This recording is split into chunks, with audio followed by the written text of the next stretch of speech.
오늘 우리가 함께 공부할 내용은 39장 성령의 내적 증거하고 40장 성령의 조명하심에 대한 내용입니다.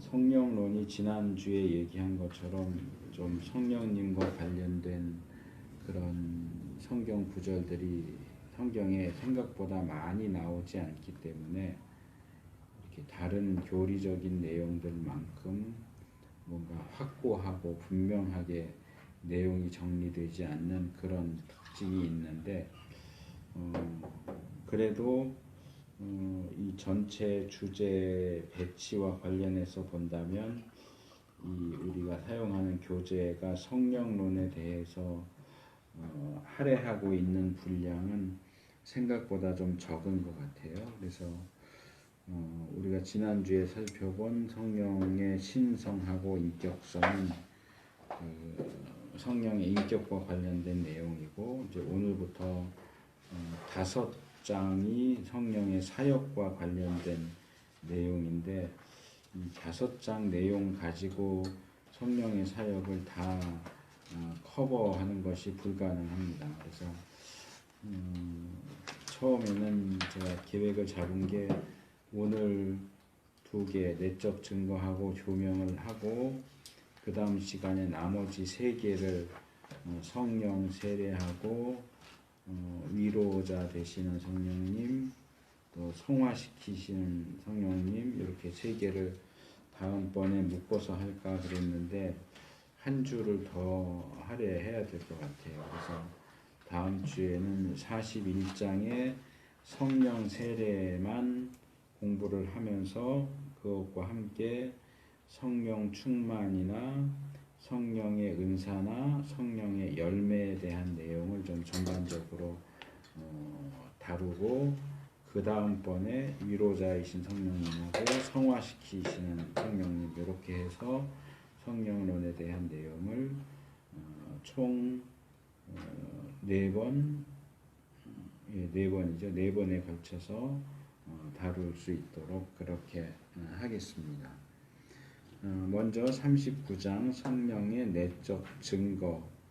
이 내적 증거라고 되어 있지만 보다 전통적인 표현을 쓴다면 성령의 내주하심, 안에 거하시는 내주하심과 관련된, 정확히 일치하는 것은 아니지만 일단 이 성령의 내적 증거는 내주하심과 얼마간의 관계를 가지고 있는 내용이다, 이렇게 생각을 할 수 있을 것 같습니다. 그래서 일단 이 39장은 성령의 내주하심보다는 증거하심에 초점을 맞추고 있어요. 그래서 이 첫 번째 단락도 증인, 증거 이런 부분에 대한 설명으로 시작을 하면서 성령님께서 무언가를 우리에게 증언하시고 증거하실 때 성령님의 증거는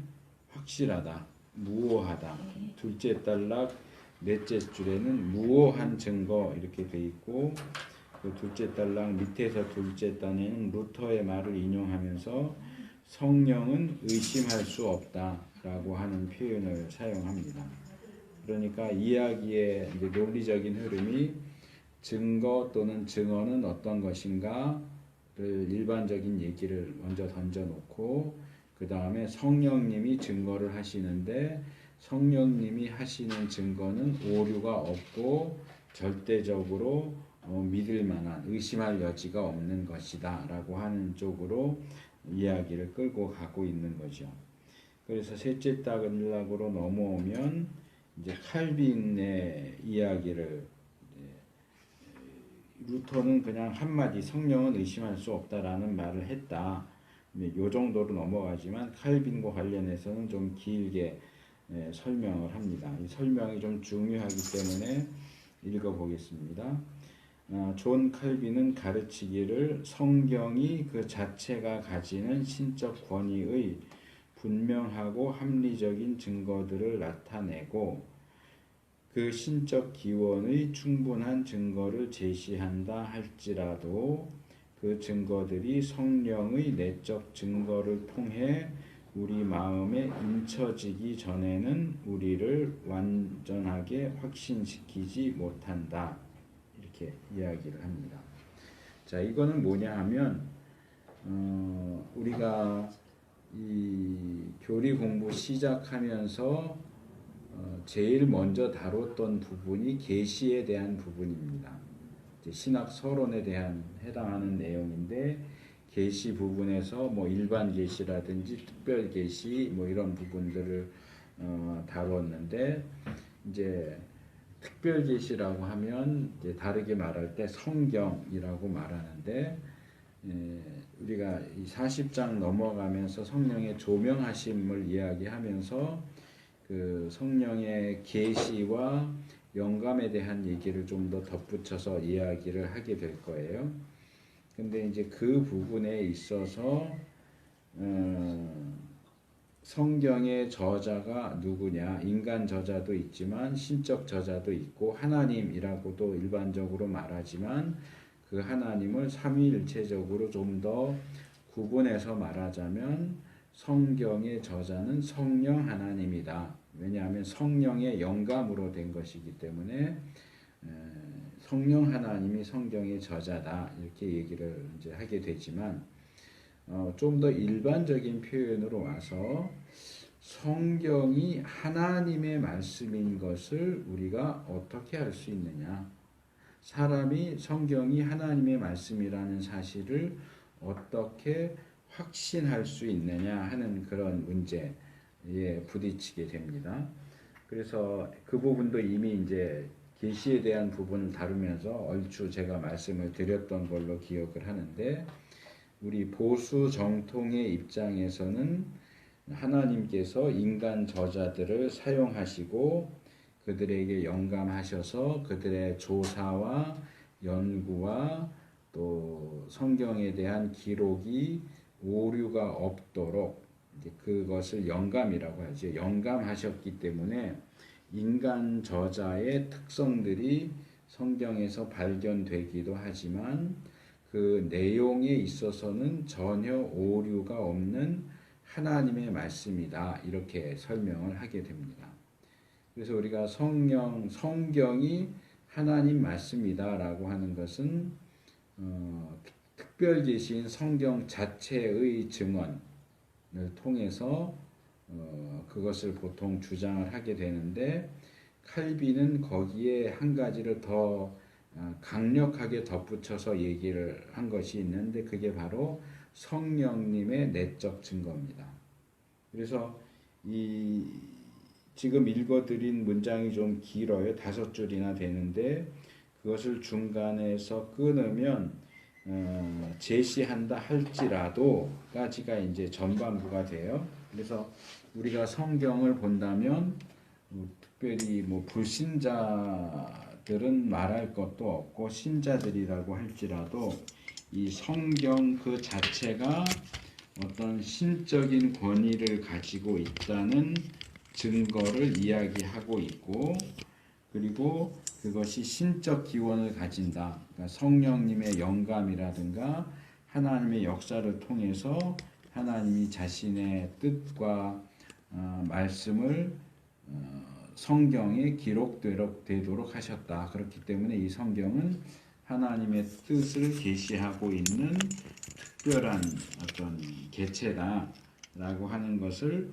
충분히 증거해 준다고 할지라도 그것이 우리 인간으로 하여금 성경이 정말 하나님의 말씀이구나라고 확신하게 해주지는 못한다고 하는 겁니다. 그러면 그 확신을 위해서 요구되고 필요한 것이 무엇이냐라고 할 때 칼빈은 그것이 바로 성령의 내적 증거다라고 이야기를 하고 있는 겁니다.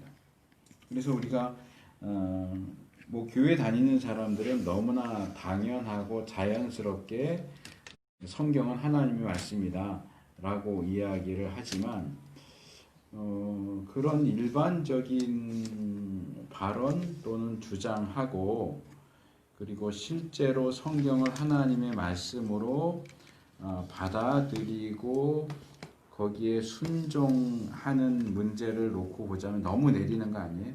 아니에요, 괜찮아요. 아빠 책을 읽느라고 고개를 숙여서 얘를 이렇게 보이도록 했어요.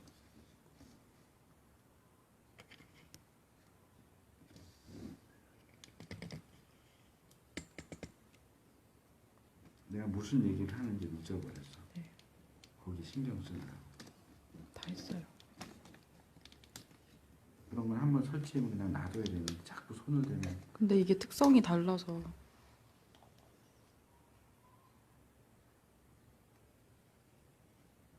내가 뭐 얘기하다 말았어요? 성령의 왕관.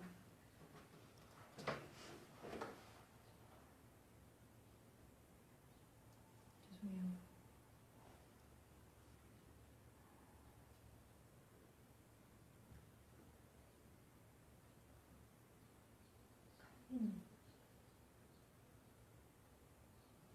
금방 내가 저기 카메라 얘기하기 직전에 무슨 얘기를 했는지 기억이 안 돼.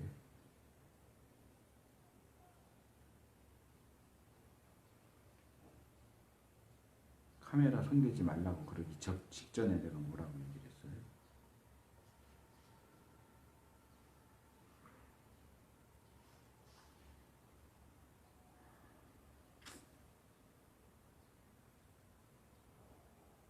정신 차리고 들어야 되는데 넋놓고 있으니까 뭘 얘기했는지도 몰라.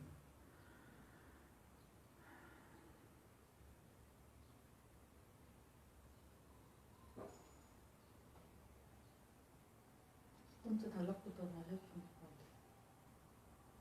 몰라. 뭐 나는 내 머릿속엔 있는데 잊어버렸으니까 뭐 못하는 거지. 듣는 사람이 못 듣는 거고 자기도 손해지. 나는 손해날 건 없으니까 그냥 넘어갑시다.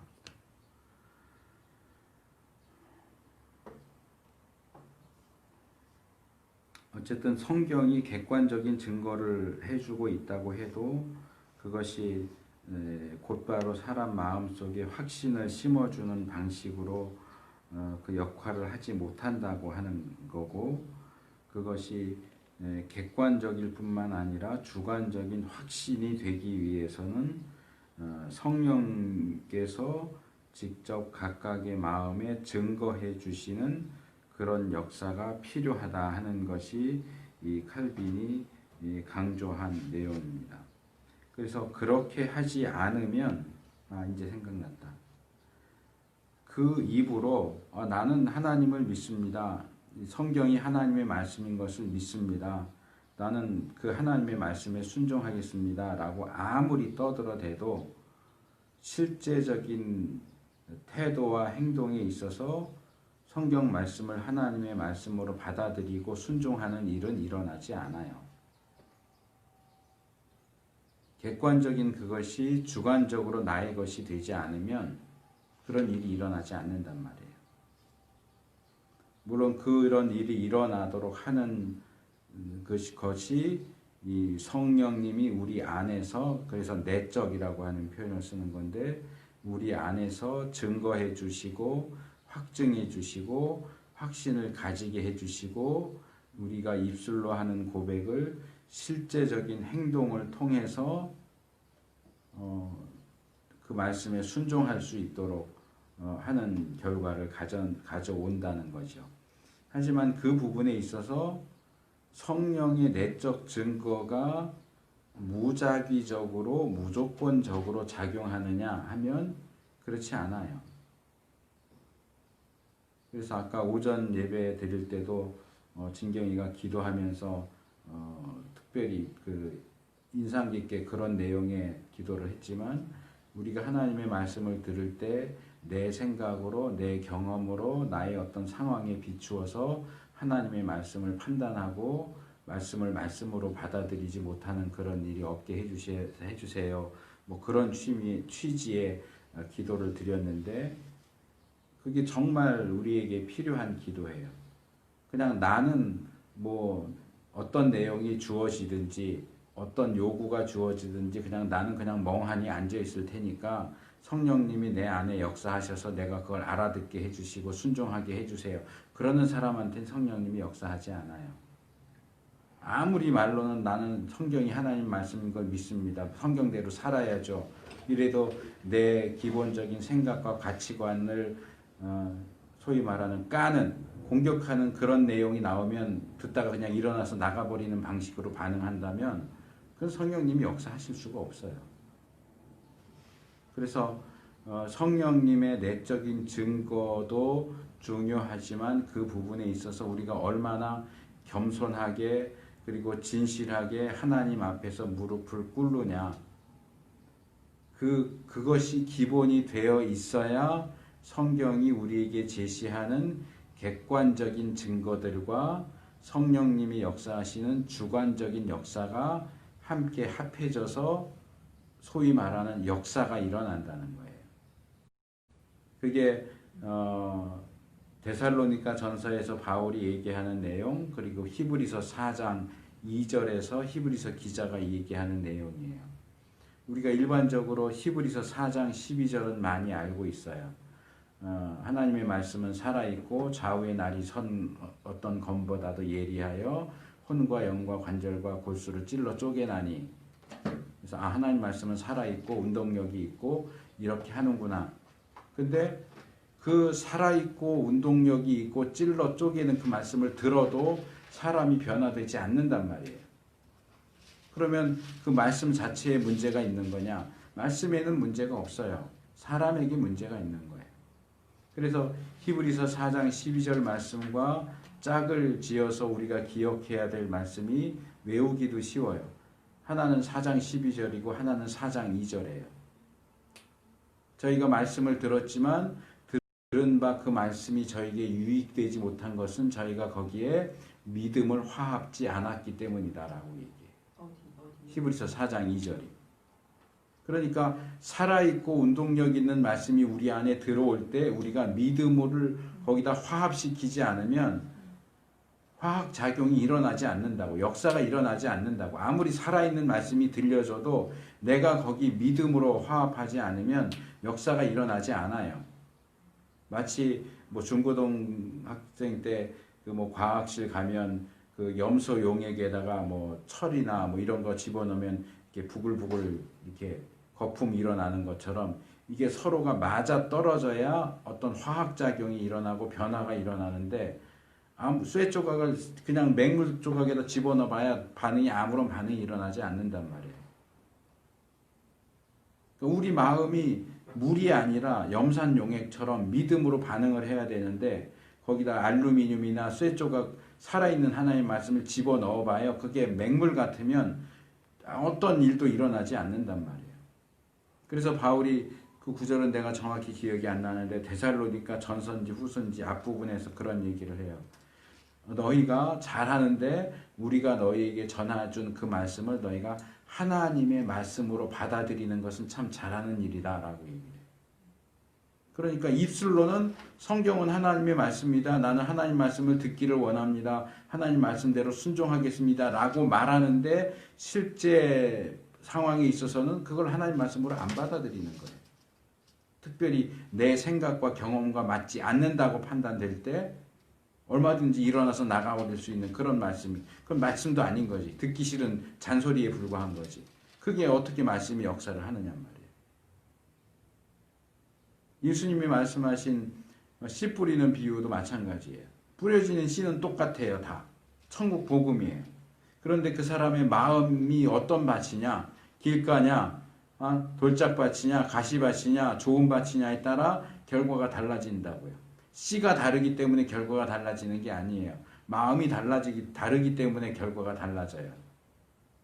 그래서 하나님 말씀 앞에 우리가 말씀의 그런 객관적인 증거들을 잘 발견하고 수용해서 받아들일 수 있도록 해주세요 하는 그 기도와 또 성령님께서 내 안에서 증거해 주시고 확신시켜 주세요 하는 기도가 함께 드려져야 함과 동시에 내가 정말 하나님 말씀 앞에 착하고 좋은 마음으로 서 있을 수 있도록 옥토로 그 말씀을 받아들일 수 있도록 더 주어지는 그 말씀, 내가 읽는 말씀, 설교 시간에 공부 시간에 주어지는 그 말씀이 정말 하나님의 말씀으로 나에게 받아들여질 수 있도록 내 자신도 준비되도록 기도하는 것이 필요하다는 거예요. 물론 여기 주제는 성령의 내적 증거니까 지금 제가 얘기하는 것 세 가지, 그 객관적인 어떤 증거들이 제시된다는 것, 또 성령님이 우리 안에서 증거에 확증시켜 주신다, 확신할 수 있게 해주신다.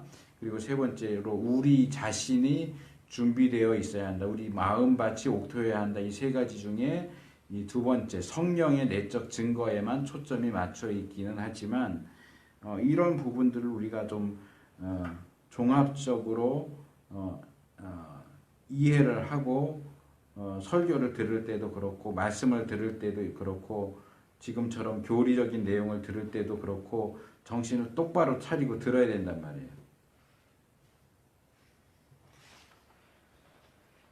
그래서 페이지를 제 교재로는 페이지를 넘어가면 여기 또 하나 중요한 것 두 가지 내용이 나와요. 마지막에서 두 번째 단락인데요. 첫 번째가 이겁니다. 성령의 내적 증거는 개인적 감정이 절대적 권위를 갖는 상태로 고양되는 신비주의나 주관주의로의 비약이 아니다. 제가 늘 강조해서 얘기하는 부분이에요. 성령의 역사가 지난주부터 제가 계속 얘기하지만 성경 자체에 성령님의 역사에 대한 내용들이 그렇게 많이 나오지 않아요.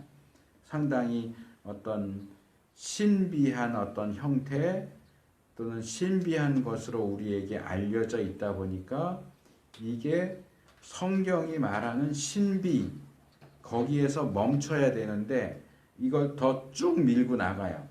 그래서 신비주의가 돼버려요.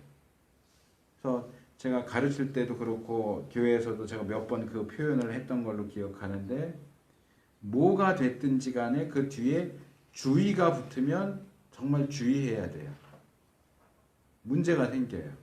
권위는 옳고 바른 거지만 권위주의가 되면 문제가 생겨요. 나빠져요. 율법 자체는 선하고 좋은 것이지만 그게 주의가 돼서 율법주의가 되면 잘못되는 거예요. 신비도 마찬가지예요. 우리 기독교 신앙인은 분명히 우리가 이성적으로 논리적으로 설명할 수 없는 신비의 요소가 분명히 있어요. 그런데 그게 주의가 붙어서 신비주의가 되면 우리 기독교 정통신앙은 신비주의를 인정하지 않아요. 신비주의는 잘못된 거예요. 근데 또 신비주의를 배격하다 보면 신비도 같이 배격하게 되고 권위주의를 배격하다 보니까 권위도 배격을 하게 되고 율법주의를 배격하다 보니까 율법을 배격하게 되는데 이 부분에 있어서 우리가 균형을 잡는 게 굉장히 중요하단 말이에요. 권위도 중요하고 율법도 중요하고 신비도 중요해요. 인정해야 돼요. 그러나 권위주의는 나쁜 거고 율법주의도 나쁜 거고 신비주의도 나쁜 거예요. 근데 이 성령의 역사 자체가 신비한 것이다 보니까 우리가 그것을 성경이 제시해 주는 적정선에서 서야 되는데 스톱을 해야 되는데 그 스톱을 제대로 하는 사람들이 거의 없단 말이에요. 앞에서 얘기한 칼빈처럼 우리는 성경이 가는 데까지 가고 성경이 멈춰 서는 곳에서 서야 된다. 이게 지켜져야 되는데 이게 안 지켜지는 거예요. 그래서 우스갯소리로 그 얘기도 예전에 한번 설교하면서 예를 들었던 것 같은데 어느 분이 겨울에 교회 가서 집회 참석해서 나한테 성령 달라고 너무 간절히 기도를 하는데 갑자기 머리가 막 뜨거워지더래. 와, 이제 드디어 성령님이 나한테 오시는구나. 하나님이 나한테 성령님을 주시는구나. 근데 있다 보니까 너무너무 뜨거워서 견딜 수가 없더래. 왜 이렇게 뜨겁지 하고 봤더니 위에 그 선풍기처럼 생긴 그 뜨거운 바람 내는 그거를 끄고 있다가 중간에 누가 킨 거야. 뒤에서 스위치를 키니까 뜨거워지지. 그러니까 그게 성령님 온 줄 알고 좋아갖고 막 그러다가 나중에 확인해 보니까 성령님이 와서 뜨거운 게 아니고 그 난로를 펴서 뜨거운 거였더라. 우스갯소리로 그런 얘기도 하는데 그런 식으로 지난주에도 제가 그 얘기했죠. 성령 받아라 그러면서 무슨 성령님이 공도 아닌데 피처가 투수가 공 던지는 그 흉내 낸다든지 성령님 역사하시라 그러면서 더 이러는 거라든지 이게 성령님이 하나님이시라는 부분을 제대로 알지 못하고 잘못하는 거다. 그것도 어떤 면에서는 신비주의의 영역에 속하는 거예요. 신비에서 멈춰야 되는데 신비주의의 영역으로 들어가면 그런 거의 코미디 같은 말도 안 되는 상황들이 이루어진단 말이에요. 그러니까 가만히 앉아서 낮잠 자다가 무슨 생각이 퍼뜩 나면 성령님이 나한테 이렇게 얘기했다 그러고 그런 식으로 하는 거는 신비주의지 신비가 아니에요. 그런 것들을 왜 제가 너무나 간단하게 그거는 성령님의 말씀이 아니다, 잘못된 거다, 신비주의다라고 얘기하느냐 하면 이 두 줄 정도 밑에 나오는 이 두 번째 중요한 원리 때문에 그래요. 제가 여기 두 개의 중요한 원리가 있다고 그랬죠. 하나는 개인적인 어떤 감정이나 느낌이나 경험이 그런 주관적인 것이 신비주의나 주관주의로 비약해가는 것은 잘못된 것이다.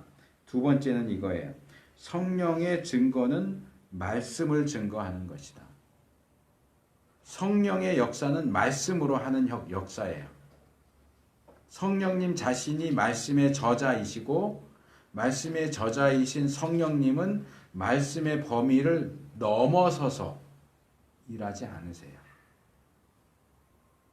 그 질서 부분에 대해서 얘기하면서 전에 설교할 때도 얘기했고 한번 얘기했지만 성자 예수님은 늘 성부 하나님의 뜻을 좇고 성부 하나님의 뜻을 행하고 성부 하나님의 영광을 위해서 일하세요. 자기의 영광을 구하지 않아요. 예수님 스스로가 그렇게 말씀하시죠. 성령 하나님은 늘 성자 예수님을 위해서 일하고 성자 예수님에게 초점을 맞추고 성자 예수님이 영광 받으시도록 일하고 성자 예수님의 말씀 그리고 자신이 기록하도록 영감으로 역사하신 성경 말씀 한도 내에서 역사하시지 거기에서 넘어가서 역사하시지 않으세요. 기도하는데 성령님이 갑자기 음성을 들려주시면서 야, 너 아무개한테 가서 성령님이 너 나한테 2천만 원 돈 주라고 그랬어. 그렇게 말해라. 이런 식으로 역사하시지 않는단 말이에요. 그건 자기 생각이지. 주관주의지. 신비주의지. 성령의 역사는 그런 식으로 하지 않아요. 성령은 늘 말씀으로 역사하세요.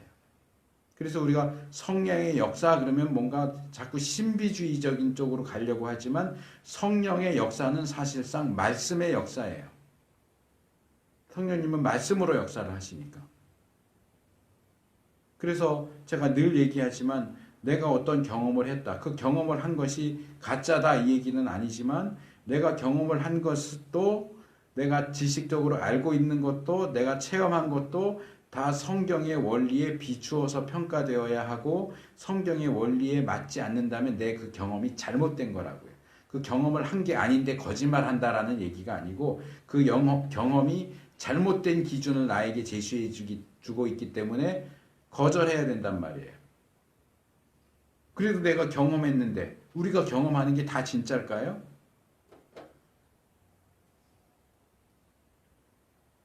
그리고 우리가 경험하는 게 다 성령님이 주시는 경험일까요? 그렇지 않아요. 기준이 없단 말이에요. 그런데 성경은 우리에게 분명한 기준을 제시해요. 예수님도 성령님의 역사는 바람과 같다. 어디서 오는지 어디로 가는지 모른다라고 말씀을 하셨지만 성령의 역사도 기준이 있어요. 말씀 가지고 하신다는 거예요. 그러니까 이 말씀의 기준이 아니고서는 우리는 성령의 역사를 확인하거나 확증하거나 확신할 수 있는 길이 없어요. 아예 없어요. 아마도 그걸 성령님도 아시기 때문에 그냥 신비적인 측면에서만 이렇게 부흥 떠서 일들을 하지 않으시고 늘 말씀과 연관해서 계시하시고 조명하시고 증거하시고 이렇게 하신다는 거예요. 이 부분에 있어서 우리가 오해하면 정말 거의 뭐 소위 말하는 한 끗 차이예요. 종이 한 장 차이예요. 신비에서 신비주의로 넘어가는 것은 너무 쉽고 너무 간단한 일이에요. 그래서 우리가 이 부분에 있어서 정신을 차리고 정신을 바짝 차리고 분명한 기준을 붙잡지 않으면 제가 부정적인 의미에서 말하는 은사주의자들. 저는 은사를 부인하지 않아요. 은사 인정해요. 그러나 은사주의는 아까도 제가 주의에 대해서 말한 것처럼 저는 주의가 붙은 건 별로 좋다고 생각하지 않아요. 심지어는 제가 나서 자라기를 장로교에서 자랐지만 칼빈주의도 저는 별로 좋아하지 않아요. 어떤 분들은 내가 칼빈주의자다, 개혁주의자 이건 굉장히 자랑하고 막 긍지스럽게 생각하는데 저는 그러지 않아요. 칼빈주의가 왜 중요해요? 뭐가 중요해요? 칼빈이 그나마 그동안 있었던 사람들 중에 그래도 가장 성경적인 원리를 잘 드러내주는 방식으로 성경을 설명하고 있기 때문에 우리가 칼빈주의가 좋다라고 얘기하는 거지. 그러나 칼빈도 하나님이 아니에요. 칼빈도 잘못하고 있는 것들이 분명히 있어요. 그렇기 때문에 무조건 칼빈주의는 무조건 오케이, 다 무사통과 그러면 안 된다고요. 그 부분에서 뭐 대표적인 예를 하나 든다면 칼빈 같은 경우는 교회 안에서 오직 시편 찬양만 불러야 된다 이렇게 주장을 했어요. 같은 시대의 마틴 루터는 그 당시에 유행하던 유행가에 성경적인 가사를 붙여서 그걸 성경 찬송가로 불렀어요. 그 대표적인 게 지금 우리 찬송가에도 있는 내주는 강한 성이에요. 그게 마틴 루터가 작사한 곡이에요. 근데 그 멜로디는 찬송가로 원래 지어진 게 아니고 그 당시 유행하던 유행가예요. 그만큼 루터는 열려 있었는데 칼빈은 그런 부분에 있어서는 내가 볼 땐 조금 부족함이 있어요. 그렇기 때문에 무조건 칼빈이면 오케이, 그것도 저는 별로 좋다고 생각하지 않아요. 칼빈주의도 성경에 의해서 판단되어져야 하고 성경의 기준에 의해서 평가되어져야 돼요. 어떤 주의도 마찬가지예요. 그렇기 때문에 우리가 이 성령의 역사, 특별히 이 성령이 우리 안에서 증거하신다. 이 내적 증거도 이게 주관주의나 신비주의로 빠지지 않도록 정말 조심해야 돼요. 복음주의라고도 얘기를 하는 게 있네요. 그거는. 뭐 지금 그거는 지금 우리가 교리 공부를 하고 있는데 이거 마지막 과까지 내가 쭉 목록을 만들다 보니까 12월 중간에 한 번도 안 빠지고 하면 12월 첫째 주나 둘째 주쯤에 우리 교재가 끝나요. 그래서 교리 공부가 끝나면 그 다음에 교회사를 공부하려고 그래요. 그래서 세계 교회사하고 세계 교회사 교재도 정해놨고 이제 구입을 해서 이제 나도 봐야 되는데 롤란드 베인톤이라고 하는 사람이 쓴 세계 교회사라고 크리스찬 다이제스트에서 나온 다음에 적당한 때 내가 교회 카톡방에 다음 공부할 책 이거 구입하세요 하고 올릴 거예요. 롤란드 베인톤이 쓴 세계 교회사라는 책 한 이 정도 두꺼워 이 교재보다는 좀 더 두꺼운데 그게 내용이 전체적으로 잘 정리가 돼 있어서 그거 할 거고 그거 끝나면 전인수 교수인가 그런 것 같은데 그분이 쓴 통한국교회사라는 책이 있어요. 그 교수님 이름은 저도 처음 들어보는데 그분 책이 한국교회사 전반적으로 다뤄준 책들 중에서는 가장 정리가 잘 돼 있는 것 같아서 그렇게 세계교회사, 한국교회사 다루고 그거 끝나면 언제가 될지 모르지만 이제 그거 끝나면 다시 이제 성경을 좀 다시 쭉 훈련 쪽으로 가려고 지금 생각을 하고 있는데 이제 교회사 시간에 이제 다뤄야 할 문제인데 일단 질문이 나왔으니까 그냥 최대한 간략하게 대답을 하면 칼빈에서 그러니까 물론 그 이전에도 있었지만 루터나 쯔빙글리 같은 사람이 종교개혁의 1세대고 루터 쯔빙글리 나오기 전에 이제 교회사 용어로는 종교개혁의 횃불 그래서 그 누구지? 영국의 성경 번역한 사람 위클리프나 보헤미아의 후스 같은 사람들을 종교개혁의 횃불이라고 불러요.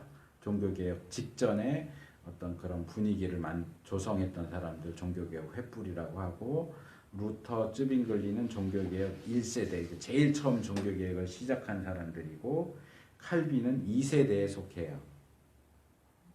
그래서 이 칼빈의 제자라고 할 수 있는 사람이 존 낙스라고 하는 사람인데 이 존 낙스라는 사람은 영국 사람인데 뭐 이래저래 해서 이제 노예로 잡혀갔다가 이 칼빈이 사역하는 스위스 가서 배우고 목사가 돼서 영국으로 들어오면서 우리가 말하는 장로교회가 영국으로 해갖고 와요. 칼빈과 직접 연결되는 게 아니고 칼빈은 이제 종교 개혁가고 특별히 존 낙스를 쪽으로 해서 장로교회가 내려오고 이 칼빈의 사상이 네덜란드 화란으로 들어가면서 가장 확고하게 자리를 잡는데 그걸 개혁주의라고 그래요. 그러니까 개혁주의, 장로교회, 칼빈주의는 거의 비슷한 이름이에요. 그 다음에 이제 가장 대표적인 이제 가장 일반적인 거는 장로교회가 되는 거고 이제 조금 더 전문적으로 들어가면 이제 개혁주의가 되는데 이제 이 개혁주의가 이제 청교도랑 연결돼서 미국으로 넘어갔다가 이제 자유주의 신학, 비평주의 신학이 오면서 미국 교회가 보수 정통에서 성경을 비평적으로 보는 그런 입장으로 넘어갈 때 지난번 여기서 내가 딴 어디서 얘기했는지 모르겠는데 프린스턴 신학교라고 하는 신학교가 그 정통 신학의 본산이었는데 이게 자유주의로 넘어가면서 정통 보수 입장을 취하던 시기를 올드 프린스턴에서 구 프린스턴이라고 하고 자유주의 입장으로 돌아선 입장을 신 프린스턴, 뉴 프린스턴이라고 해요. 그래서 구 프린스턴일 때 거기 교수였던 사람들이 더 이상 이 학교에서 우리는 가르칠 수 없다. 이런 자유주의적이고 비평주의적인 입장을 우리는 지지할 수 없다 해서 이렇게 다 나와버리면서 미국의 웨스트민스터 신학교를 세우고 그들을 중심으로 해서 웨스트민스터 신학교가 지금 근본주의인 건 아닌데 이제 그렇게 분리되어 나온 사람들 중심으로 해서 근본주의라고 하는 게 나와요. 미국에. 그러니까 동정녀 탄생, 그리스도의 부활, 육신으로서의 재림 이런 것들 해서 5개의 근본 교리. 너가 믿는 게 기독교다라고 말할 수 있으려면 이 5개의 근본 교리는 믿어야 된다. 그래서 푼더멘탈리즘 해서 이걸 강조하는 사람들이 근본주의고, 그러니까 이건 조금 더 우리식으로 하면 고신이나 재건파 정도 되는 입장이고, 이제 장로교가 이제 장로교에서 조금 더 이제 고신파 정도 되는 게 이제 개혁주의라고 하면 개혁주의도 이제 꽤 뭐라 그럴까 그 기준이 완고하고 그러기 때문에 이제 자유주의 교회나 비평주의 교회 또는 이 세상과의 관계 속에서 활동을 할 때 조금 닫혀 있기도 하고 그러기 때문에 이 기준을 조금 완화시켜서 예수 믿어서 구원받는다는 것만 인정하면 우리 같은 편이라고 합시다. 그래서 그런 5개의 근본적인 교리를 끝까지 고수하지 않고 어느 정도는 여기는 조금 이럴 수도 있고 저럴 수도 있고 적어도 예수 믿어서 구원받는다는 것만 인정한다면 조금 자유주의적이라도 조금 비평주의적이라고 해도 우리가 하나가 될 수 있지 않겠느냐 해가지고 더 그 범주를 테두리를 넓혀서 만들어진 입장이 복음주의예요. 그러니까 복음을 중심으로 한 입장. 예수 믿어야 구원받는다라는 것만 인정한다면 니들은 우리랑 같은 복음주의야. 근데 개혁주의나 근본주의는 그것만 갖고는 불충분해. 또 동정녀 탄생도 믿어야 되고 예수님의 육체적인 부활이나 육체적인 재림까지도 다 믿어야 같은 편이지. 이거 안 믿으면 넌 우리랑 같은 편이 아니야. 정통 보수 기독교가 아니야. 라는 입장을 취하는 거고, 예수 믿어서 구원받는다라는 것만 인정한다면 그래도 그러면 우리 같은 편 보수주의, 복음주의 하자. 이렇게 해서 이제 생긴 게 그 개혁주의, 또 그 이후에 근본주의, 그 이후에 나오는 복음주의라고 부를 수 있는 그 그룹이 그렇게, 그러니까 말하자면 조금 나쁘게 말하면 물에 물 탄 듯 술에 술 탄 듯 조금 기준을 희미하게 흐릿하게 잡은 그런 입장이 복음주의예요. 그러니까 거기에 사람들은 훨씬 더 많이 포함되겠지. 그 대신 그만큼 분명하지가 않아. 그러니까 예를 들어서 우리나라의 IVF라고 영국 인터버시티 펠로우십이라고 해서 거긴 또 이름을 좀 다르게 부르는 것 같은데 지금 잘 기억이 안 나는데, 어쨌든 우리나라에선 IVF라고 하는 그 기독교 대학 선교 단체가 있고 거기서 하는 출판사가 IVP 프레스 해갖고 IVP인데, IVP는 복음주의의 가장 대표적인 그런 단체고 그런 출판사인데, 몇 년 전에 그 출판사에서 어떤 책이 나왔냐 하면 알라라는 책이 나왔어요. 알아라 몰라라가 아니고 이슬람교의 알라. 이 동구권에 있는 기독교 신학자가 쓴 책인데, 그 책을 복음주의권 출판사에서 번역해서 출판해냈는데, 그 책이 얘기하는 건 뭐냐 하면 기독교의 여호와와 이슬람의 알라가 같은 신이다. 이건 정통 신학에서는 인정할 수 없는 건데 그게 복음주의 출판사에서는 나올 수 있어. 왜? 그만큼 복음주의는 폭이 넓어. 현대판으로 WCC 같은 그런 비슷한 개념이지. 그러니까 물론 그렇다고 해서 IVP나 IVF가 불교인도 구원받을 수 있다 이렇게까지 주장하지는 않지만, WCC는 그거보다 훨씬 더 많이 나간 거고, 복음주의는 이 보수적인 쪽보다는 그쪽으로 조금 더 가까이 가 있다 보니까 그런 책 같은 경우도 출판이 가능한 거야. 보통은 보수적인 그런 단체고 출판사라면 어떻게 이런 책을 우리 이름으로 낼 수 있겠냐 하고 안 냈을 텐데, 그런 책이 나올 수 있다는 것 자체가 그만큼 문을 많이 열어놓고 있다는 얘기지. 그러니까 복음주의라고 하면 조금 보통 우리나라 안에도 그렇게 따지면 복음주의 세력이 가장 많다고 말할 수도 있는데, 그렇다 보니까 복음주의를 긍정적으로 보는 입장도 있지만 내 입장에서는 복음주의를 긍정적으로 보기는 좀 어렵지 않겠느냐. 너무 많이 열어놓기 때문에. 그렇다고 내가 보수주의를 좋아하는 것도 아니고 개혁주의를 지향하는 것도 아니고 뭐 칼빈주의를 자랑하는 것도 아니지만, 그러니까 굳이 말하자면 나는 성경주의, 어느 주의든지 성경에 비추어서 옳은 것은 취하고, 그러다면 아무리 대단한 사람이 주장하는 것도 난 인정할 수 없다라고 하는 게 내 입장이기 때문에, 그래서 칼빈주의도 절대적이다라고 보지 않는 거고, 복음주의 같은 경우도 성경적인 기준으로 놓고 볼 때 조금 지나치게 멀리 가는 경향이 있어요. 그래서 그런 부분들을 조심해야 되는데, 그러니까 이런 얘기들은 사실은 교회사를 배워야 알 수 있어. 교리 시간에 배우는 게 아니고 교회사를 배워야 교회의 역사가 어떻게 흘러오고 어떤 입장들이 있었고 그 가운데 어떤 일들이 있어서 이런 입장 저런 입장이 있었고 그걸 우리가 어떻게 보고 어떻게 이해해야 될까, 이런 것들은 교회사를 배워야 알 수 있는 부분이에요. 뭐 간단하게 하려고 그러면 좀 길어졌네. 자, 그래서 39장 성령의 내적 증거 요약 부분 5개로 나와 있는데, 첫째, 하나님의 증거는 그러니까 하나님의 그렇지만 성령 하나님의 증거, 성령 하나님의 증거는 완벽한 신뢰성을 갖는다. 우리가 완벽하게 신뢰할 수 있다. 둘째, 성경은 그것이 하나님의 말씀이라는 객관적인 증거를 제공한다. 셋째, 우리는 성령의 증거하심이 없이는 성경의 진리들을 전적으로 확신할 수 없다. 넷째, 성령의 내적 증거가 우리 마음에 새로운 논점을 제공해 주는 것은 아니지만 우리의 마음과 영에 역사하면서 이미 있는, 우리가 이미 객관적인 것으로 받아들인 그 증거에 우리를 복종시킨다. 아까 제가 얘기한 객관적인 증거, 주관적인 증언, 그리고 우리의 어떤 믿음의 화합, 이게 이제 이 네 번째 요약에서 얘기하는 거랑 같은 거예요.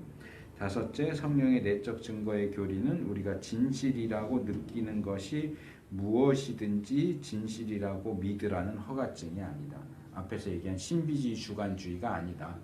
그냥 혼자 앉았다가 성령님이 깨우쳐 주셨어 하면서 객관적인 증거도 없이 그걸 그냥 성령님의 주장으로 밀어붙이고 주장하는 그렇게 해도 된다는 허가증이 아니다. 성령의 역사, 성령의 내적 증거는 신비적인 측면이 분명히 있지만 신비주의적으로 가면 안 된다. 문제가 생긴다 하는 겁니다. 자, 40장으로 넘어와서 성령의 조명하심.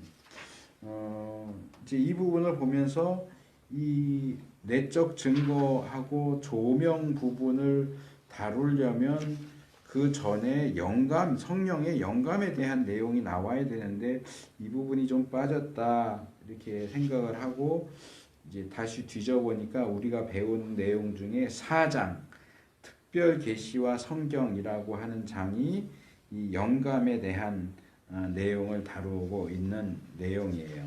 그래서 여기 한 3가지 정도만 다시 복습을 하자면 영감은 뭐냐? 영감은 무슨 예술가들이 영감이 떠올랐어. 뭐 이럴 때 얘기하는 그 영감이 아니에요. 단어는 같아요. 한문 단어는 같지만 이 신학에서 얘기하는 성령의 영감은 그런 일반적인 의미가 아니고 하나님이 계시해 주신 내용을 정경으로서의 성경으로 기록하는 과정, 그러니까 조사하고 연구하고 정리하고 취합하고 그것을 쓸 때까지 그 모든 과정을 성령님이 감독하시고 지도하셔서 어떠한 오류도 생기지 않도록 하셨다. 그렇게 하시는 역사를 성령의 영감이라고 불러요. 그러니까 이것은 아주 특수한 용어이기 때문에 일반적인 부분에다 사용하면 안 돼요. 금지되어야 돼요. 그래서 성령의 영감은 성경의 기록과만 관련되어 있는 성령님의 특별한 역사를 성령의 영감이라고 한다. 그래서 이러한 영감의 결과 성경은 오류가 없다. 무오하다. inerrancy, infallibility 그때 이거 좀 얘기를 했었는데 기억을 하는지 모르겠고 기억이 안 나면 그것도 저기 페이스북에 올라가 있으니까 조금 오래 지났지만 찾아서 다시 들어보면 도움이 될 거예요. 그래서 성경은 우리가 신뢰할 만하다. 오류가 없고 신뢰할 만한 책이다 하는 것. 그 다음에 하나 더 얘기하자면 그런 무오함과 영감은 원본에만 한한다. 그러니까 자필 원고. 마태복음이면 마태가 직접 쓴 그 원고만 오류한 거지, 오류가 없는 거지. 그걸 옆에 사람이 베껴 썼다. 그러면 그거는 성경의 영감하고 관계가 없어요. 무오하고 관계가 없어요. 실수가 있을 수도 있고 번역을 하는 경우에도 얼마든지 실수가 있고 차이가 있을 수 있기 때문에 제가 설교할 때 자주 그 얘기를 하잖아요. 이건 개역 성경이 잘 번역했다. 이건 개역 성경이 잘못 번역했다. 이거 번역이기 때문에 오류가 있는 거예요. 원본의 경우에만 오류가 없어요. 그렇지만 그 오류라고 하는 것이 우리의 기독교 신앙이나 구원받는 데 있어서 치명적인 오류가 있는 건 아니기 때문에 전반적으로 신뢰할 만하다. 그러나 그런 부분에 있어서 문제나 실수나 그런 오류들에 대해서는 우리가 감안하고 읽을 필요가 있다 하는 거 이제 이야기를 드리고, 그래서 이 영감은 하나님의 계시와 관련해서 특별히 성경의 기록과 관련해서 성령님이 어떻게 역사하시느냐를 제시하는 내용이라면, 여기 조명, illumination, 그러니까 이게 조명이죠. 이것도 이거랑 같은 얘기예요. 빛을 비춰준다 그 말이에요. 그러니까 성경이 기록될 때는 성령님이 영감을 하셨고, 이미 기록된 성경을 하나님의 백성이 사용할 때, 읽거나 듣거나 또는 목사가 성경 설교를 하기 위해서 또는 가르치기 위해서 성경을 연구하거나 실제로 설교하거나 가르칠 때 성령님이 거기에 빛을 비춰주신다. 그게 조명이에요. 그러니까 깨우쳐 주시는 거지. 그러니까 이걸 내가 지금 아까 하기 전에 다시 한번 쭉 훑어보면서 이렇게 메모를 해놨는데, 이게 말하자면 뭐냐 하면 학원이나 이런 데서 많이 하는 저자직강이야. 저자직강. 교재가 있는데 그 교재를 쓴 저자가 자기가 쓴 교재를 가지고 직접 설명을 해주는 거예요. 근데 저자가 아닌 사람은, 저도 이 책을 가지고 공부하면서 가끔 얘기해요. 이건 왜 이렇게 했는지 모르겠다. 이건 번역이 제대로 된 건지 모르겠다. 왜? 내가 번역한 것도 아니고 내가 쓴 것도 아니니까 추측을 해서 말할 수밖에 없는데, 만약에 내가 저자라면, 내가 이 책을 직접 번역한 사람이라면 이 부분은 내가 이러이러해서 이렇게 번역했습니다. 이 부분은 내가 이러이러해서 이 용어를 사용했습니다라고 분명하게 얘기를 할 수 있겠지. 그러니까 성령님께서 자신이 직접 영감해서 쓰신 성경을 성령님이 직접 우리에게 설명해 주시는 거예요. 그게 성령의 조명이에요. 그래서 여기 둘째 단락, 성경은 어둠의 책이 아니다. 반대로 성경은 많은 빛의 원천이다. 성경 자체가 우리에게 빛을 비춰주는데, 빛을 발하는 그 성경이 더 밝게 드러나도록 성령님도 그 성경에다 빛을 비춰주시는 게 성령의 조명이에요. 근데 이렇게 성령님이 조명해 주신다고 해서 셋째 단락, 우리가 성경 말씀 모두를 분명하게 이해할 수 있는 것은 아니다. 그래서 이 부분에서 이제 오해가 되는 구절이 요한복음 말씀이에요. 요한 서신에 나오는 내용이죠. 우리 믿는 사람 안에는 성령님이 계셔서 친히 다 깨우쳐 주신다. 그러니까 이것도 사실은 신비의 영역인데, 이걸 신비주의의 영역으로 끌어들이면 어떤 주장으로 변질이 되느냐 하면, 왜 우리가 목사 가르침을 들어야 돼? 목사 설교를 왜 들어야 돼? 왜 신학 교수들의 얘기를 들어야 돼? 내가 그냥 성경 읽으면 성령님이 직접 알려주시는데? 아니요, 그거 잘못된 주장이에요. 요한이 얘기하는 건 그 얘기가 아니에요. 요한이 얘기하는 것은 성령의 조명이에요. 그런데 그 조명을 받는다고 해서 성경 내용을 완벽하게 다 알 수 있느냐? 아니요. 아까 앞에서 들었던 칼빈, 제가 칼빈주의를 우리 장로교가 선호하는 이유가 뭐냐? 그동안 교회 역사 속에서 있었던 여러 인물들 가운데 그래도 칼빈이 가장 성경의 원래의 의도와 의미를 가장 잘 드러내 주었기 때문에 칼빈주의를 우리가 선호한다 그랬어요. 그러면 성령님이 하나님의 백성에게 빛을 비춰주신다라고 할 때 칼빈보다 더 빛을 비춤받는 사람이 있을까요?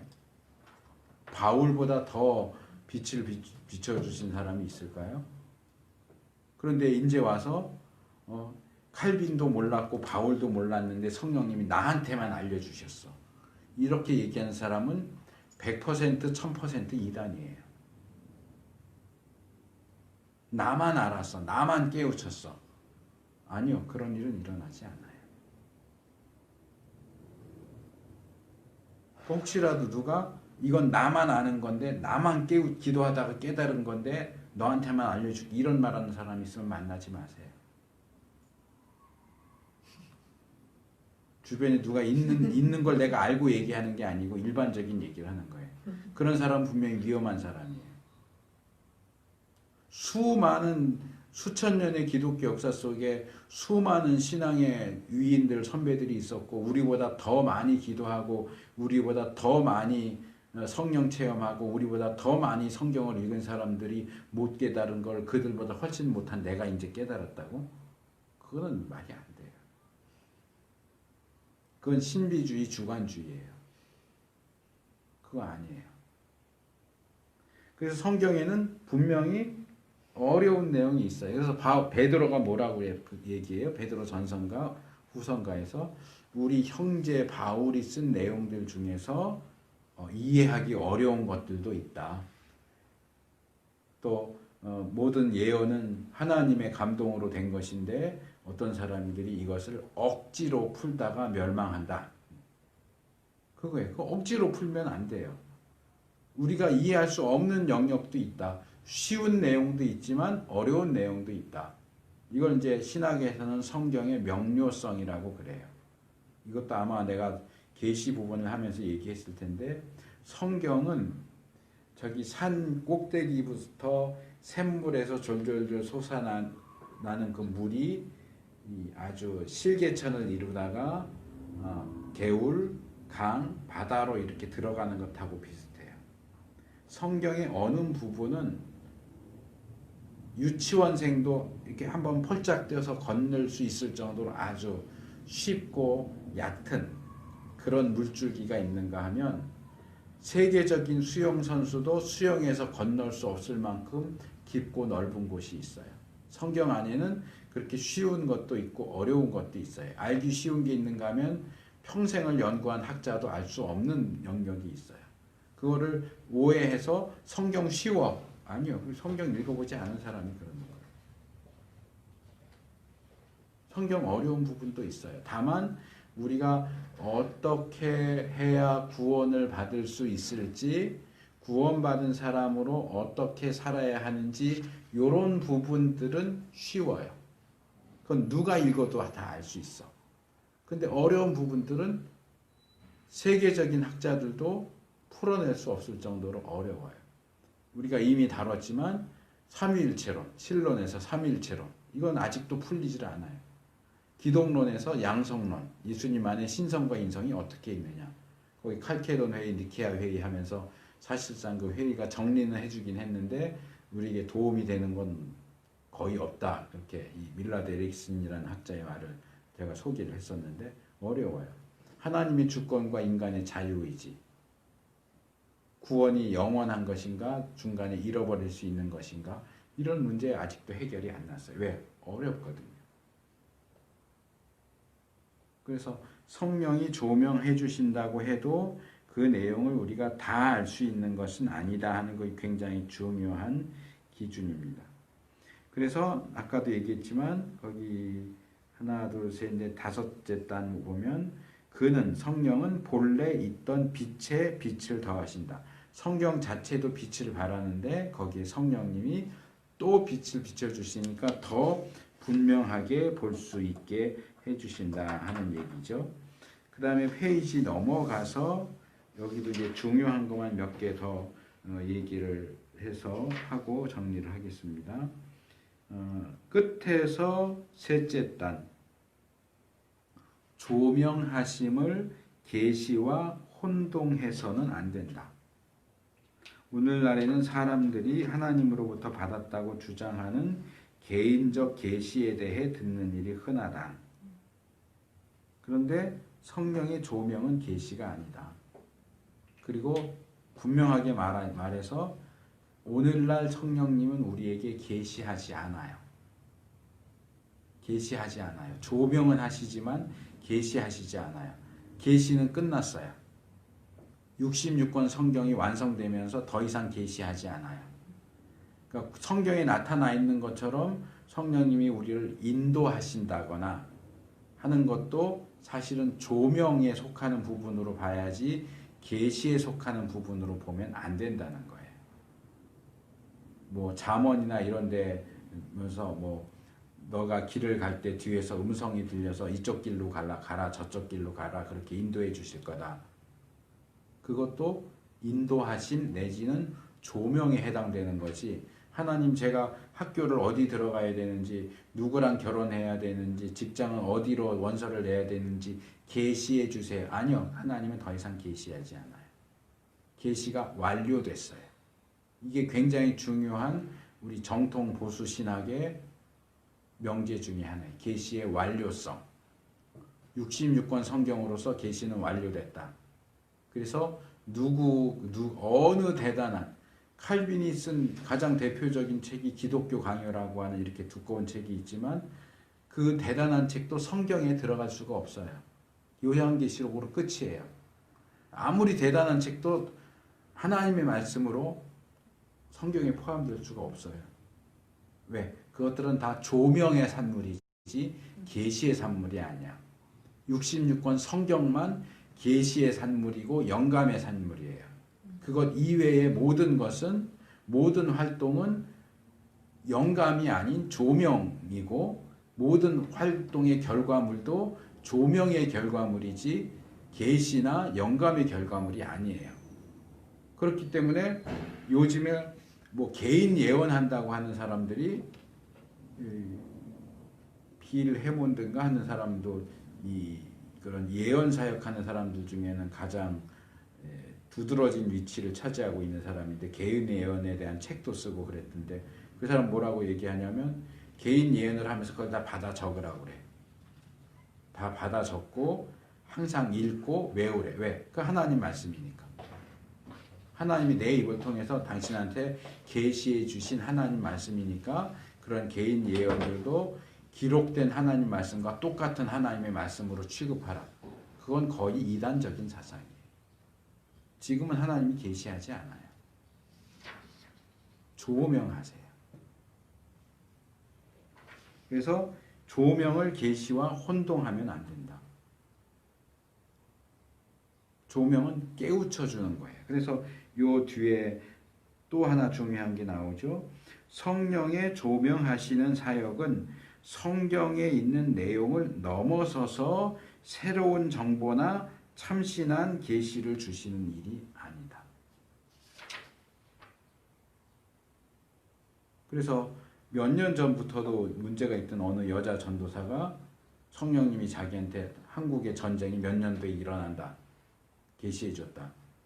예언하고 안 나니까 쫓겨났다가 또 돌아다니면서 또 요즘에 또 그러고 그게 거의 이단이에요. 그건. 아까 앞에서도 얘기했지만 성령의 사역은 성경을 가지고 하는 사역이야. 그렇기 때문에 그 성경을 넘어서서 성령님이 이제 와서 야 몇 년도에 한국에 전쟁이 난다 그런 걸 계시해 주신다? 아니야. 그건 다 가짜라고. 조명과 계시를 혼동하면 안 돼. 조명은 계속돼. 그러나 계시는 이미 끝났어. 그 계시하신 우리에게 필요한 모든 내용은 66권 성경으로 다 기록이 됐고 66권 성경이 기록됨으로써 계시는 완결됐어요. 그래서 지금도 그 계시와 조명과 인도하심과 이런 것들을 혼동하면서 자기들이 뭐 선지자라고 그러고 예언한다고 그러고 예언기도 한다고 그러는 거 다 가짜라고 안 된다고 얘기하는 게 그런 이유예요. 계시와 조명을 혼동하면 안 된다고요. 개혁주의 기독교는 하나님이 오늘날 새로운 규범적 계시를 주신다는 것을 강하게 부정한다. 김용철이라는 사람이 있어요. 인터넷에 검색해보면 이 사람이 새 성경이라는 걸 썼어요. 그 뭐냐 하면 이 사람이 기도하면서 하나님께 말씀을 받았어. 지금 교회가 쓰는 이 66권의 성경은 옛 성경이고 이제 새 시대에 맞는 새 성경을 하나님이 자기한테 계시해 주셔서 썼다고 그러면서 성경책을 만들었어요. 자기가 쓴 내용을 하나님이 주신 새 말씀이고 새 성경이라고 그렇게 주장하는 그런 말도 안 되는 사람이 있는데 우리 정통 보수 신학에 의하면 그거는 있을 수 없는 일이에요.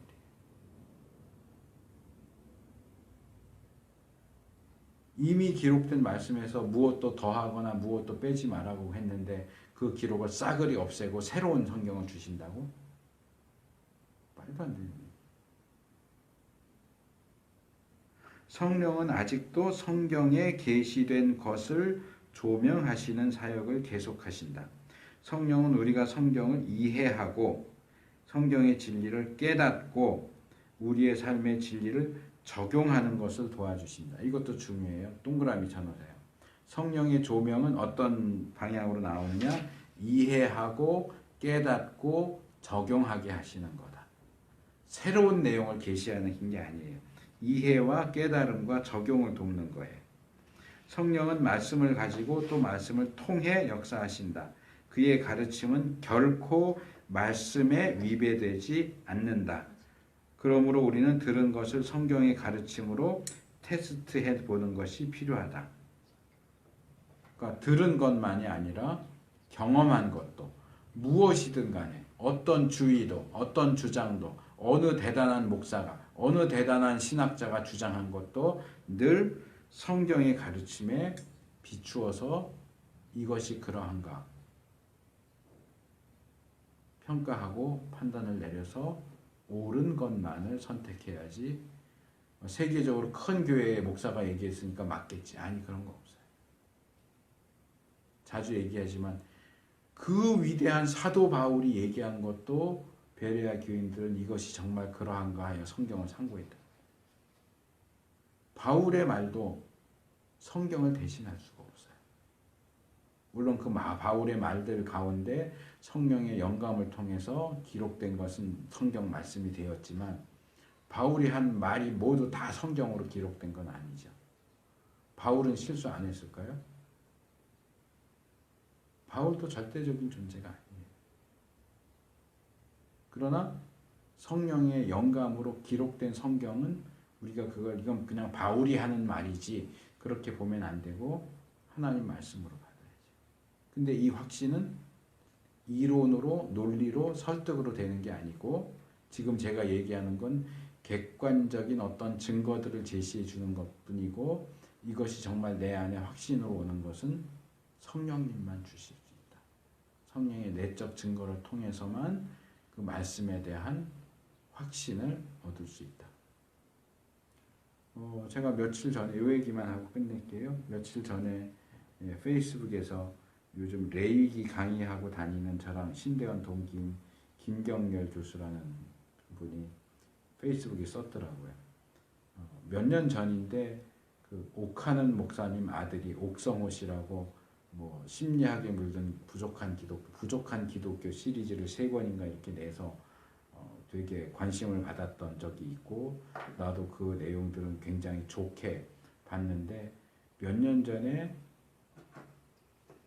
신의 변명인가 하는 책을 써냈는데 이제 그 얘기를 하면서 이 옥성호 씨가 기존의 입장을 완전히 뒤바꿔서 구약의 하나님과 신약의 하나님은 다르다.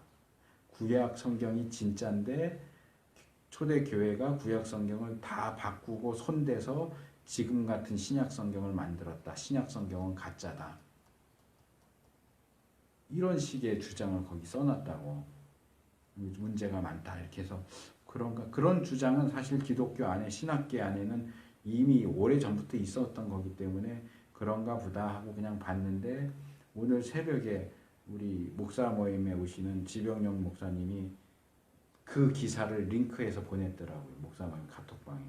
그래서 좀 자세하게 읽어보니까 거기에 그 책 내용을 발췌한 내용들이 꽤 많이 나오는데 거기 그런 내용들이 실제로 굉장히 많이 나와요. 신약 성경은 가짜 책이고 지금의 기독교는 가짜. 구약이 진짜 성경이고 구약의 종교가 진짜 종교다. 말도 안 되는. 몇 년 전에도 우리 총신 쪽에서는 정말 전설적인 인물로 취급되는 그 제가 자란 교회 목사님도 늘 박형용, 박윤선 뭐 이렇게 늘 얘기하셨었는데 박윤선 박사님 딸이 여러분들이 박윤선 박사를 존경하고 그러지만 실제로 가정에선 그렇지 않았다 해갖고 책을 썼어. 내 아버지 정확한 책 이름은 모르겠는데 그래갖고 한국교회 가면 발칵 뒤집혔던 적이 있거든. 대외적으로는 대단한 인물이었을지 모르겠지만 가정적으로 보면 정말 나쁜 아버지였다. 그래서 그것 때문에 문제가 상당히 있었는데 이번에는 문제가 더 클 것 같아요. 박윤선 박사님 그래도 조금 지나간 시대인데 이 사람 아버지는 돌아가신 지 얼마 안 된 옥하는 목사님이거든. 사랑의 교회. 그러니까 이분들은 옥하는 목사님, 하용주 목사님, 이동원 목사님, 홍정길 목사님 이분은 한국교회 복음주의 4인방이라고 불리는 사람들이에요. 한국교회 복음주의의 대표자들이 이 4명이었어. 옥하는, 하용조, 이동원, 홍정길. 근데 그 대표적인 복음주의 목사의 아들이 기독교 신앙을 완전히 거부하고 반대하는 거의 반기독교적인 책이라고 할 만한 책을 써서 냈더라고요.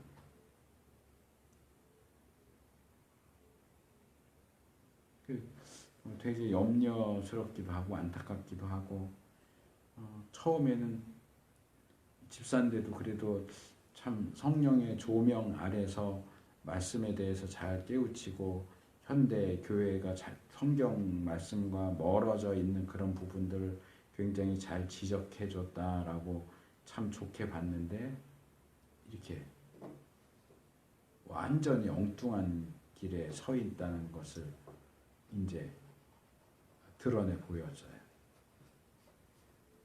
그래서 우리가 성령의 내적인 증거, 성령의 조명, 아까 내가 성경을 하나님의 말씀으로 받아들이는 것에 대해서도 조금 비판적인 부분을 언급을 했지만 섰다고 생각하는 자는 넘어질까 조심하라고 그러죠, 바울이. 그래서 나의 생각 그런 것들을 늘 말씀에 비추어서 확인하고 점검하고 평가하고 고치고 그러지 않으면 나도 모르는 사이에 전혀 엉뚱한 자리에 가 있는 모습을 발견할 수 있어요. 그래서 저도 설교할 때 가끔가다 내 생각에는 이게 이렇지 않겠느냐 이런 표현을 얘기하지만 그래도 제가 그걸 내 생각을 내 생각으로만 놓지 않고 설교 시간에 내 생각이라고 밝히면서 얘기하는 것은 내가 그동안 배워서 알고 있는 신학과 성경에 비추어 볼 때 이것이 틀리지 않다라고 판단이 되기 때문에 나누는 거예요. 그게 틀린 거면 설교할 수가 없지. 근데 그런 신학적인 기준, 성경적인 기준도 없는 사람이 혼자 막 이렇게 저렇게 궁리하고 생각하다가 내 생각에는 이렇게 하는데 신학과도 안 맞고 성경과도 안 맞는 그런 주장을 한다면 그 사람은 자기 생각을 계속 밀고 나가면 분명히 이단 사이비가 될 수밖에 없어요. 그래서 내 생각을 얘기할 때는 늘 그 생각이 신학적으로 성경적으로 위배되지 않는다는 사실을 가장 먼저 확인을 해야 되고 내가 기도했는데 이랬어 얘기할 때도 성경에 비추어 봐도 확인을 하고 내가 오늘 말씀을 읽었는데 성령님께서 하나님께서 나한테 이렇게 말씀하셨는데 이것도 확인해 보고 내 주관적이고 신비적인 그런 쪽으로 하지 말고 성령님께서 성경을 가지고 조명하시는 그 조명 안에 머물고자 노력하지 않으면 어떤 대단한 인물도 그 정상적이고 정당한 자리에 머무르지 못하고 그렇게 밀려 떠내려가는 일들이 있을 수 있다. 그 말씀을 드리고 요약 2개 되어 있는데 읽고 마치겠습니다. 첫째, 성령의 조명하심이란 우리가 성경을 이해하고 적용하는 것을 돕는 성령의 사역이다. 여기 앞에는 이해하고 깨닫고 적용한다 그랬는데 여기서는 이제 둘로 다시 줄였죠. 이해하고 적용하고. 그러니까 성경을 이해해서 깨닫고 실천할 수 있도록 돕는 그것이 성령의 조명이다. 그리고 성령의 조명을 둘째로 성령의 조명하심과 계시를 혼동해서는 안 된다. 계시는 이미 완료됐다. 더 이상 계시하시지 않는다. 질문이 있는데 계시하고 예언은 다른 건가요? 계시하고 예언은 성경 시대에는 비슷한 개념이에요. 그런데 비슷하다고 얘기하는 건 뭐냐 하면 하나님의 뜻이 선지자에게 계시되었을 때 선지자가 자기에게 계시된 말씀을 대언하는 거예요. 사람들 앞에 예언으로서 제시하는 건데 계시된 말씀이 다 예언되고 그것이 다 선지서에 기록됐느냐 하면 기록 안 된 것들도 많이 있을 거예요. 그리고 예언자들이 하는 예언이 다 계시된 말씀만 예언했느냐? 그렇지 않은 경우도 있어요.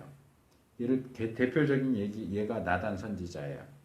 다윗이 나는 이렇게 좋은 궁전에 사는데 하나님 집은 여전히 천막이다.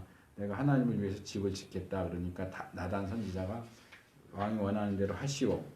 예언자의 말이니까 그것이 예언으로 받아들일 수 있는데 나단 선지자가 나중에 갔다 와서 다시 번복하죠. 자기 말을. 하나님이 다윗 당신은 하나님의 집을 지을 수 없다고 그럽니다. 그 얘기는 뭐냐? 당신 마음대로 하십시오 하는 얘기는 나단이 선지자였지만 예언으로서 한 얘기가 아니라는 거예요. 그러니까 선지자라고 해서 항상 예언을 하느냐? 그렇지 않아요. 계시가 주어진 그것을 올바로 전달할 때 그 예언이 계시와 동일한 것이 되지만 그렇게 동일한 경우도 있지만 동일하지 않은 경우도 있기 때문에 그 부분을 구분해서 볼 필요가 있고 더군다나 그것은 성경이 기록되는 시기의 예언이기 때문에 그나마 계시와 동일시할 수 있겠지만 신구약 성경이 완결된 이후 현재 이 시대에 만약에 예언을 계시와 동일시해서 본다면 예언은 있을 수 없어요. 그래서 내가 반대하는 거예요. 이 시대에는 예언이라는 게 있을 수 없고 예언도 없고 예언자도 없어요. 선지자도 더 이상 없어요. 데살로니가 전서에는 이제 권면과 끝 인사에서 항상 기뻐하라 쉬지 말고 기도하라 범사에 감사하라 이것이 그리스도 예수 안에서 너희를 향하신 하나님의 뜻이니라 성령을 소멸하지 말며 예언을 멸시하지 말고 이런 말씀이 나오는데요. 그리고 로마서 12장에도 지체마다 주신 은사가 받은 이제 다른이 이제 말씀에서 혹 예언이면 믿음의 분수대로 이게 맨 처음에 나오거든요. 이제 그 뒤에 섬기는 일이나 이제 가르치는 일이나 이제 위로하는 일이나 구제하는 일이나 이제 다스리는 일, 긍휼을 베푸는 일 이렇게 나오는데 분명히 사도들도 이제 그 각각의 이제 교회들에게 편지할 때 그 지체들에게 있는 그 예언과 성령과 이 은사들을 말을 하는데 목사님이 말씀하시는 거랑 사실 정반대처럼 저한테 들려요. 지금 읽은 구절은 시대가 어느 시대예요? 그러니까 시대가 이게 끝난 게 아니에요. 성경이 기록되던 시대죠. 신약 시대예요. 근데 성경에서 계시가 완결되지 않은 시대. 우리 시대는 계시가 이미 완결된 시대. 그 목사님 우리 시대와 신약 시대가 같지 않다는 거예요. 그 목사님 말씀은 예수님이 분명히 우리에게 돌아가시고 나서 성령을 받기 위해서 그걸 하셨고 이제 지금도 우리가 그거를 절기라기는 못하지만 교회사에서 그걸 지키잖아요. 지금도 성령 강림 주일이나 이런 것들을 이제 지키고 성령님을 사실 너무 지금 우리가 사는 세대는 성령님이 일하시는 거를 조심하게 분별할 필요는 있지만 아예 제한해버리는 경향이 있는 것 같아요. 그래서 저 분명히 이 성경은 그 후에도 보기 위해서 기록을 하신 거고 우리 이 말씀을 읽는 이유가 이 말씀대로 우리가 살기 위해서 읽는 건데 구약에 대한 거는 안전하니까 다 받아들이고 신약에 대해서 성도들에게 말하는 거는 우리에게도 말을 하는 것도 마찬가지인데 우리가 골라서 마치 무슨 베스킨라빈스에서 고르는 것처럼 성령과 예언은 성령을 소멸하지 말며 예언을 멸시하지 말고 이건 하나님께서 동일하게 지금도 말씀하시는 말씀인데 우리가 그러니까 제가 보기에는 목사님은 이 부분은 그냥 이렇게 이거는 위험하니까 하지 마 이렇게 하는 것처럼 들려요. 자, 고린도전서 13장 8절에 보면 사랑은 언제까지든지 떨어지지 아니하나 예언도 패하고 방언도 그치고 지식도 패하리라 그랬어요. 예언이 언제 그칠까요? 이거는 앞에 말씀에는 사랑에 대한 말씀을 하시면서 하시는 말씀이시잖아요. 내가 근데 예언할 사랑에 수 대해서 있어. 얘기하는데 어쨌든 예언이 그친다고 얘기하죠. 방언이 패한다고 그러죠. 언제 그칠까요?